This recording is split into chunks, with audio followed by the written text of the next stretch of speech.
Hai semuanya, ini Rika Drift. Selamat datang di video ini. 2 days ago, I posted a video about the ongoing protests in Indonesia.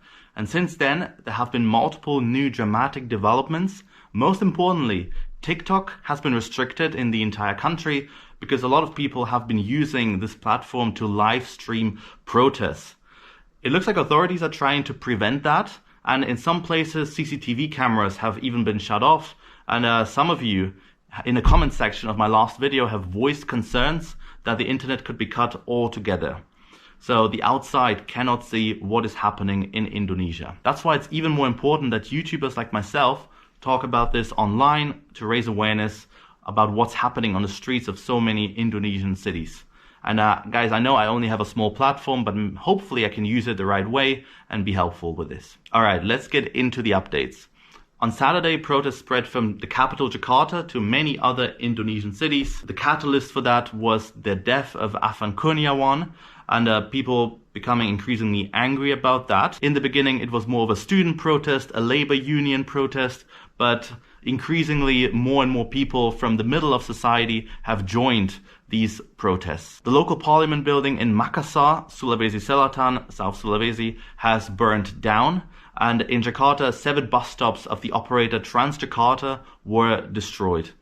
I took TransJakarta when I visited the capital, and it's really shocking to see videos of burnt out stations, just because it's such a huge contrast to what it was like when I was there. There are conflicting opinions on who is responsible for the damage and destruction, with some saying the government may have something to do with it, allegedly. I couldn't confirm that, but it's a very popular opinion that there were professional rioters and provocateurs at play. So yeah, it's very difficult to verify, but people do believe that this was the case. I also received a comment from a resident of Malang who said police posts were targeted near his house. So evidently this is simultaneously happening all over the country, not just, the biggest cities. Malang is obviously still a big city, but way, way smaller than places like Jakarta, Bandung, or Surabaya. On Saturday, the President Prabowo Subianto addressed the nation. He called for calm and condemned the police officers who were responsible for Ahmad Sahroni's passing, but he did, however, not comment on any other key issues brought forward by the protesters. Today, Sunday, he addressed the nation again and finally revoked the allowances for all members of the House of Representatives, the DPR, which is one of the key demands of the protesters. I actually did some digging, and I was told the first wave of protests started in the Kabupaten of Pati in central Java, when housing taxes were increased and the governor mocked protesters. Around the same time, a video spread of the Minister of Finance commenting on lowering teachers' wages to just $20 a month, but that has been confirmed as an AI deepfake, so that video is not real. But of course it did spread in the media, so a lot of people believe that this is actually true, that it's something that the minister said, even though he did not. Now, the last straw that broke the camel's back was the increase of allowances for the 580 members of parliament.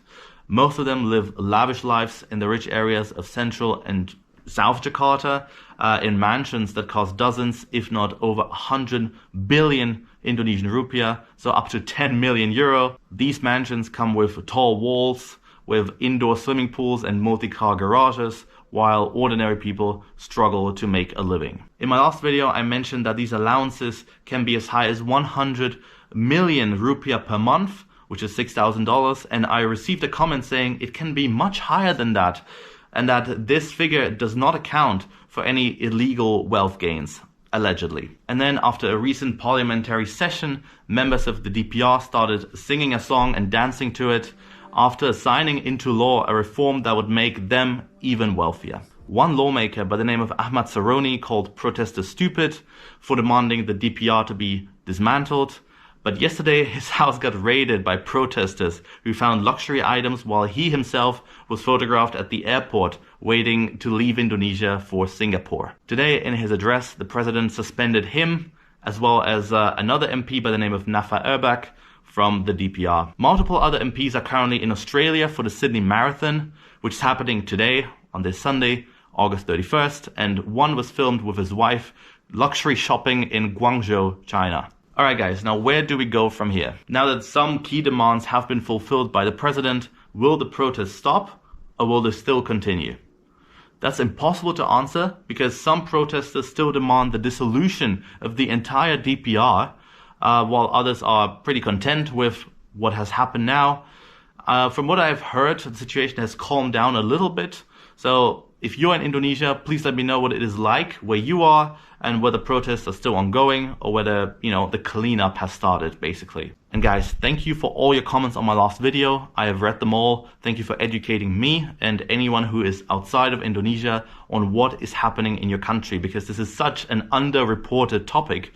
The news stations here where I am do not report on that basically at all. Please keep commenting about it and let me know any new developments. Please like this video so it will reach more people through the algorithm, and I will make another update when there are any new developments. Terima kasih telah menonton, tetap aman dan sampai jumpa.